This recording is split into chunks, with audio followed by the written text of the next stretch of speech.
Warning, this review contains spoilers for the Amazing Digital Circus, the last act, and indeed the entire series. There will also be discussions of mental health, abuse, and trauma, so viewer discretion is advised. When you were a child, have you ever wanted to escape reality and jump headfirst into a cartoon world, Space Jam style? I know I certainly have. But what would it be really like? Whisked away from all you've ever known into a new reality of wacky adventures. Well, wonder no more, because the Amazing Digital Circus is here to provide exactly that. At its core, TADC becomes a deconstruction of the Isekai genre, revealing the true existential horror of being trapped in another world, no matter how jolly it initially appears to be. It is an examination of not just the feeling of entrapment, but also how the characters find hope and survival in their darkest hours. For those unfamiliar, a deconstruction is a trope that applies realistic outcomes to fictional events. Neon Genesis Evangelion is a deconstruction of the super robot anime genre, with both the super robots and the children piloting, both culminating in horrifying, mind-breaking experiences because teenagers are rarely as well put together as many classic super robot shows would have you believe. In a typical isekai, literally in another world, also known as a portal fantasy, the protagonist settles into their new life in another world quickly and without fuss, often gaining a great deal of new powers in the process. While the horror elements of TADC are secondary to the story as a whole, it is an undercurrent that defines how these characters act and react in any given adventure. At its core, all horror fiction is about a loss of control, with existential horror being the broadest of these subgenres, with characters feeling crushed under the weight of a changing, uncaring universe. While H.P. Lovecraft is often remembered most for the elder gods and monsters he created, what puts the horror in cosmic horror is not just the scary monsters, but rather the inability of the human mind to comprehend powers beyond their control. There are no benevolent creator gods, quite the opposite. In cosmic horror, the vastness of the universe holds creatures far older, far more powerful, and completely indifferent to our existence. If an ant were to see things from a human perspective, assuming the same level of intelligence and sapience, then it would realise how powerless it is in the force of powerful beings that could easily exterminate it, either underfoot or by simple technologies like aerosols. It is only by virtue that they aren't given much thought that they remain alive. That is the crux of existential horror. So, to understand how TADC goes about deconstructing the isekai genre, we need to establish three core concepts from the start. We must see how different characters react emotionally to their predicament. Pomni is the perfect POV character for the audience, as being the newest arrival to the circus, we are learning about how this digital world works as much as she does. Rather than finding herself in a position of power, she finds herself in a state of shock at her reality being ripped away, realizing just how trapped she is in a world where her existence is extremely fragile. Secondly, this is a crap saccharine world. Though it may seem bright and colourful on the surface, Cain is a god who is completely oblivious to the emotions of humans. In this sense, Cain is closer to the deistic concept of a god, one who creates the universe but doesn't have a reason to care about the mortals within. Put a pin in this for later. The worst fate a member of the digital circus can suffer from is abstraction, which is not only a complete breakdown of every individual's sense of identity, but also a monstrous transformation that puts everyone at risk. Again, put a pin in this. As I said before, The horror is a vehicle for the character development, as the focal point of the story is how each of the characters cope with being cartoon playthings of Mad God's storytelling. Everyone has some degree of trauma that impacts their mental health, but the more characters learn about each other, the more they can support each other emotionally. In this way, TADC is a very humanist story, showing how a sense of common humanity can get anyone through the most difficult of times. We get our first taste of this as Ragatha at the end of episode 1, forgiving Pomni to leaving her when she was hurt by Cosmo's abstraction. However, where it really clicks into place for me is at the end of episode 2, where Pomni, despite having never known Cosmo, participates in his funeral, bringing everyone together to remember the happy times they spent with him.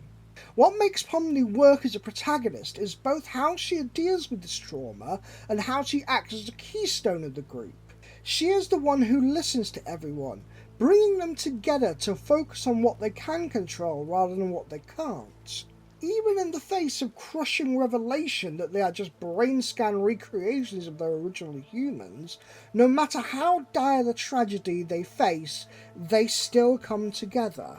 They are right to mourn their situation once Kane was seemingly deleted, but this demonstrates why support through the grieving process is necessary, to give people time to process their feelings and focus on rebuilding their lives. Pomni encourages everyone to be open about their emotions, recognising the pain as part of the rebuilding process.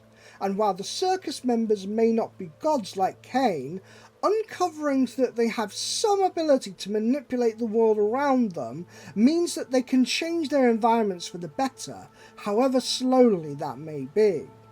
Empathy is Pomni's greatest strength, but she is also a good problem solver. She learned to roll with Kane's metaphorical punches, offering unconditional love and supporting everyone. In recognising that darkness is the key to Kinga's mental stability, she uses the darkness to unlock his memories as one of the circus's developers. This brilliantly demonstrates how her resourcefulness helps her become the glue that holds everyone together, encouraging everyone to talk about their emotions and forming plans later down the line. While I would have liked to see her interact with Zubul and Gang a little more, she is still content to support their chosen adventures when the need arises. Kane is both a deconstruction of the deistic god concept and also of the wacky cartoon host. He works on the basis of what may be an entertaining adventure in theory, but seems incapable of recognising the emotional consequences the players suffer as a result. While the circus members cannot die, we know that they can feel pain, both physical and emotional, all of which is completely beyond Kane.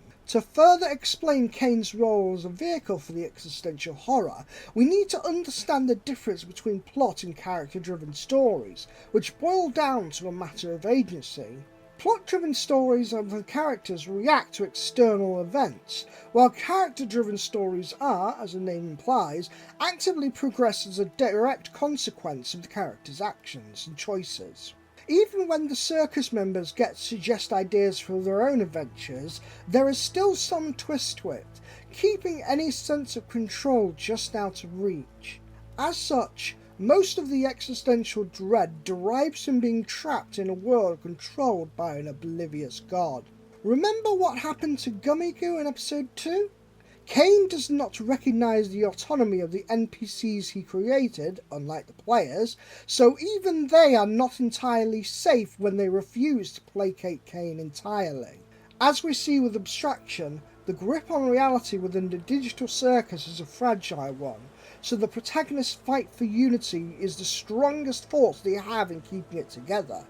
But even here, we cannot escape the looming question that casts a long shadow over the players. What would happen when the keystone of the world collapses, or decides he needs to force the players into complying with his programming?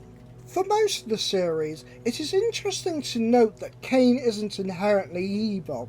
While he may appear affably evil, in the sense that he is almost always a bright, jolly individual regardless of the emotional pain he causes, it's the fact that he fundamentally doesn't understand why they would be upset that demonstrates how he isn't. Evil requires knowledge of what actions cause suffering, in addition to direct intent to cause harm. In this sense, Cain is an overgrown child, knocking over the pieces on a chessboard because he finds it funny.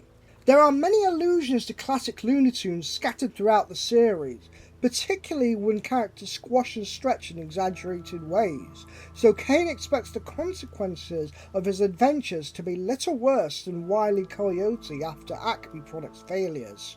We see the consequences of Cain breaking down in episode 8, so we know he at least has enough knowledge of the player's psyche to create specific scenarios that play on their trauma. Since the stated intent was to scare the circus members into compliance, this supports the childish demeanour we'd seen up until that point. Pomni may not have any direct trauma to draw on, but the feral gummy goo she faces suggests a deep fear of those she once called friends turning on her.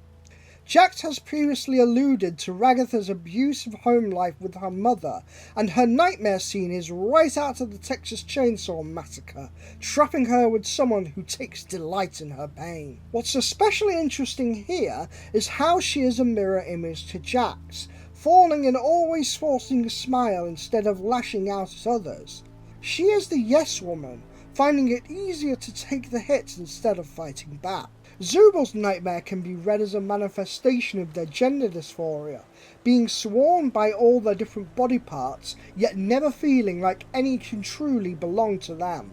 Gangle's constantly breaking comedy mask suggests that she is not just a victim of Jack's bullying. Rather, she came into the circus already suffering from some form of major depressive disorder, with her comedy mask being the literal representation of how fragile her happiness feels. It is only by virtue of Zubal's support of her, including her creative side, that she isn't driven to abstraction as well. The fact that Cain knows how to weaponize the fears shows the ability to comprehend emotions that we hadn't seen before. Though in fairness, this was a retaliation against the circus members, manipulating them only when they started talking back to him. This contributes to his overall childishness, always needing to be in control and lashing out when things don't go his way. It strongly suggested, just short of explicit confirmation, that Bubbles is the blue AI we saw in Cain's creation flashback. What we don't know, at least what I feel isn't well explained, is how or why Bubble was created to begin with, nor how it fuels Cain's inferiority complex.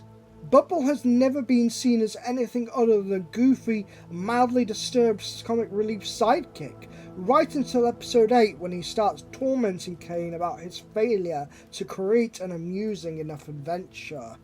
We know the broader purpose of Cain's creation, being experimental sentient AI which, at some point, split off from Bubble and took control of the digital world. Because Cain was created as part of an immortality project created by Scratch, it makes sense that he feels a deep, fundamental need to create, growing ever dissatisfied as time goes on, combining the roles of god and struggling artist. The problem is that this feels like a face-heel turn for Bubble. It's possible that he is an external manifestation of Cain's intrusive thoughts, but the fact that Cain physically removes Bubble from his programming brings into question how independent Bubble was to begin with. This is why I think the show needed 10 episodes, so that we got more time to really explore Cain and Bubble's relationships, as well as give Gangle and Zubal a little more time to develop together. Another interesting point is how Cain takes the opposite approach to Jack in terms of character development, removing the negative parts of himself to allow himself the chance to learn empathy. He is effectively putting time out to really think about the consequences of his actions, with the section of him building a bridge out of different abstract shapes representing his desires for unity with circus members. Cain demonstrates explicitly that forgiveness is earned, not owed. Both he and Jax had done terrible things to the circus members, but Kane realises that he has to be better if he wants to be forgiven. Revealing the real names of the circus members was the show of trust, and while perhaps he may one day be able to undo the abstraction, this is left deliberately ambiguous, since the story is about how we deal with trauma and move on from it. Now it's finally time to address the elephant in the room, or, more specifically, the purple rabbit. Before I go into more detail about abstraction, I want to address two key details that I feel a lot of people in the fandom have missed.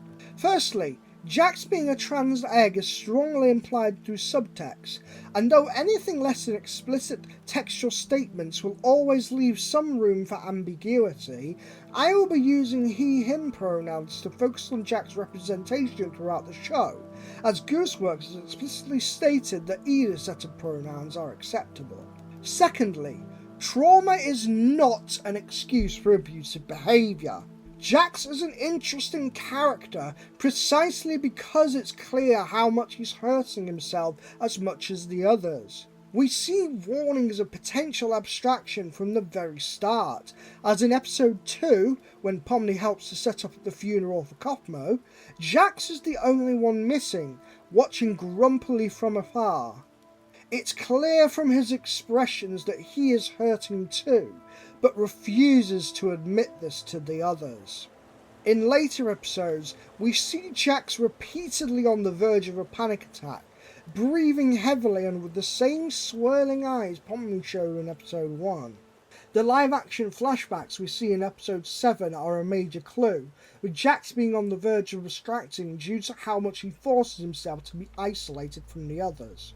Post-abstraction, the curtain is lifted on the underlying reasons for all this, all centred around the past trauma he's been running from. Jax is the victim of parental abuse, constantly under pressure from an unstable family imposing an unachievable standard of toxic masculinity onto him. If he fought back, he was just like his abusive father. If he submitted, then he was being unmanly. This is a classic double bind, which meant he could never achieve any kind of social work. It's little wonder that when confronted with the first resemblance of unconditional love from his mother, Jax pushes her away in reflex. When you've been trained to expect love as a weapon to be used against you, it makes perfect sense how you would react this way. During Kane's torture sequence of episode 8, we see Jax being partially skinned, surrounded by laughing shadows of all the other circus members. There are few better representations of how thin his funny bunny mask is, almost as fragile as Gangle's little comedy mask, concealing a simple, almost childlike image underneath. By pretending to be a carefree trickster, he forces himself to remain uncaring about anyone's feelings, least of all his own.